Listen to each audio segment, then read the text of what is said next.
Hey guys, SirVern here. Trying out this new setup, this camera, and mic is going to be a lot different, and I'm sick, so this is just going to have to do for today. But anyway, today I'm reviewing the Pathless for PS5. I just beat this 2 days ago, and sat down and wrote some notes on it. So I'm going to go through my normal rating system. I'm going to go through the graphics, performance, gameplay slash story, replayability, then fun factor. Give everything a rating 1 through 10, and then average it out, and then talk about it a little bit at the end. So the Pathless is kind of like an arcade archery game where you can slide, fly, you have an eagle that can help you fly. It's a really unique game. I'm pretty sure it's an indie game, so it's not like a AAA game. But you're also not going to spend, $70 on the game. Uh, anyway, let's start with the graphics. The graphics are kind of like, think of Breath of the Wild meets like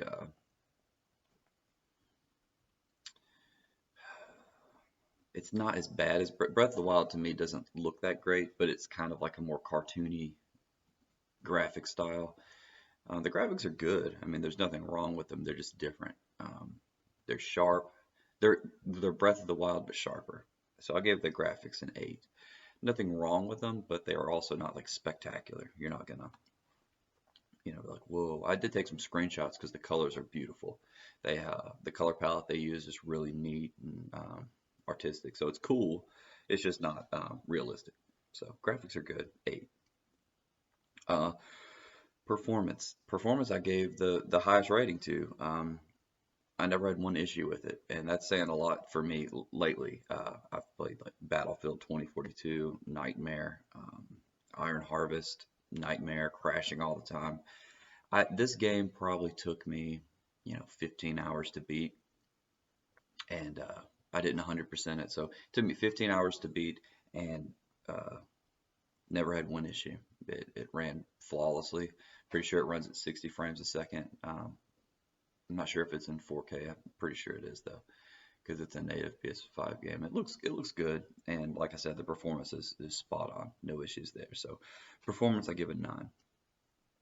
Um, Gameplay slash story. So this one I had a tough time giving a rating to because the gameplay is kind of like Minecraft or something, to where you can just sit back and listen to a podcast, which I did. I listened to videos, podcasts, just because the story is basically in the background. I mean, you touch little things. The story will jump out at you every once in a while, but it's not like a focus point of the game. Like a lot of the game is solving puzzles, flying around. Yeah, I don't know if I mentioned that. I should have described the game as an arcade archery puzzle game, because a lot of the game you're solving puzzles, and some of them can be kind of complicated. So if you don't like puzzle games, you probably won't like this game. I like some puzzle games, Portal. If you like Portal, you might like this game. It's not that complicated when it comes to puzzles, but it's definitely has some puzzle aspects. But the gameplay is kind of like a loop. You solve a few puzzles, then you go up to a tower, and you free all the towers, and you fight a boss. So it's the boss fights are fun. So that aspect, the gameplay is fun.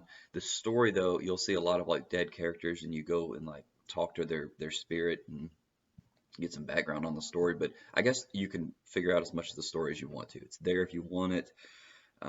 You do get a little bit of it just by fighting the bosses and stuff like that. But if you don't want the story, it's not there. So I kind of, if you didn't talk to one spirit, then you would get nothing story related. But the gameplay is fun.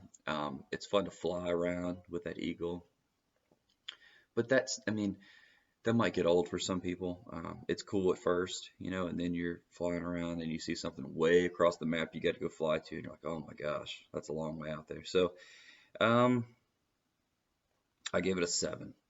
It's not It's not the best story. It's cool. There's nothing wrong with it. And the gameplay is fun, but I think it would get old it got old for me a little bit, and it will get old for some people. And like I said, I did not 100% the game. So, and then we get to the worst rated part of the game. I put replayability. So, like I said, it got old for me towards the end. Um, the bosses are really fun, right? When you get to the bosses, it's really cool. But once you kind of figure out how to beat those bosses, it gets pretty easy or got easy for me. I just don't think, because when you start out, you have like one flap with your eagle, meaning you can't go very high. You can get up to 10 because there's a trophy to get up to 10 flaps. I never did. I got to like 8. Um, and then there's a trophy to go explore every part of the map and then go find all these different things. I'm just not, when it comes to those trophies, like when I first started playing the game, I was like, maybe I'll platinum this game. But then I looked at all the different things you have to do, like for instance, like Grand Theft Auto 5. Sorry, Grand Theft Auto 5, like to, or 4, sorry, go around and kill all those pigeons, or go find all these things in like Infamous or something.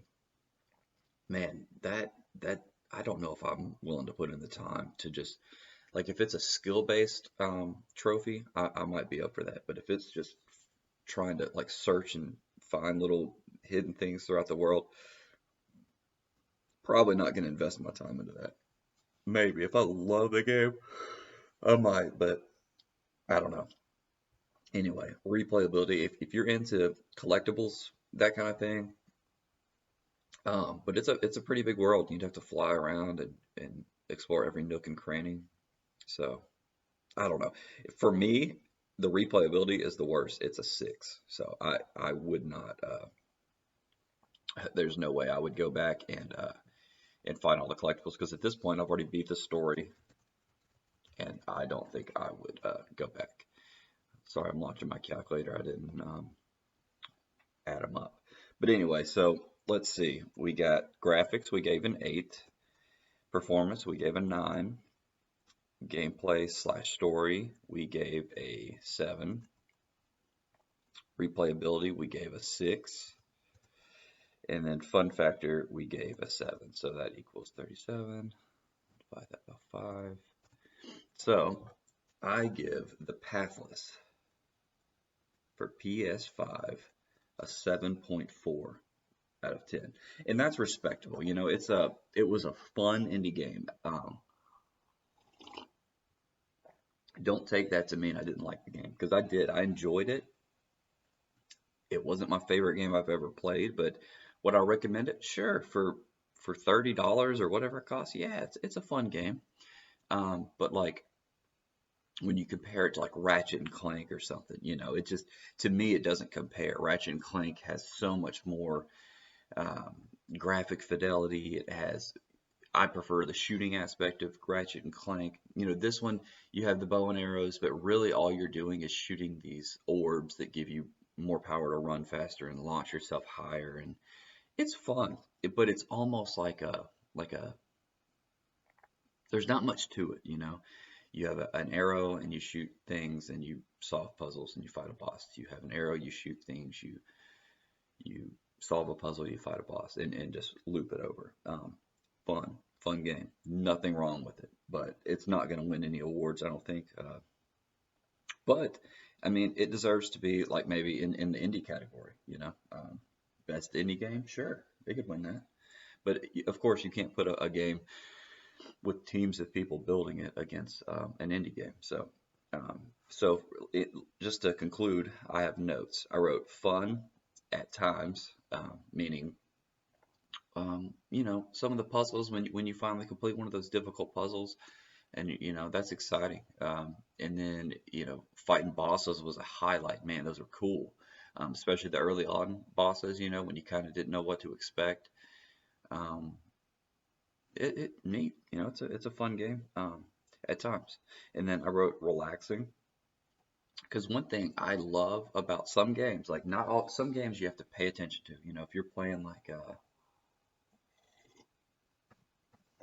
anything story related, like Mass Effect or something like that, you know, you gotta be focused and pay attention, which is good at times. But a game like this is also good at times because you can just sit back and, like I said, listen to a podcast. So it's a relaxing game, kind of like Minecraft or something. You're building a mansion in survival mode. You know, there's nothing going on. You can listen to music and chill. This is a game you could do that with. So if you're into that kind of game, check this one out.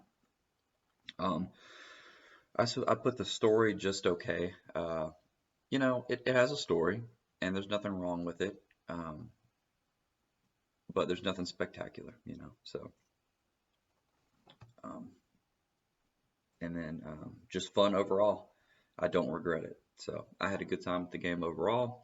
Gave it a 7.4. Like I said, doesn't mean it's a bad game. It's just it's not the best game I've ever played.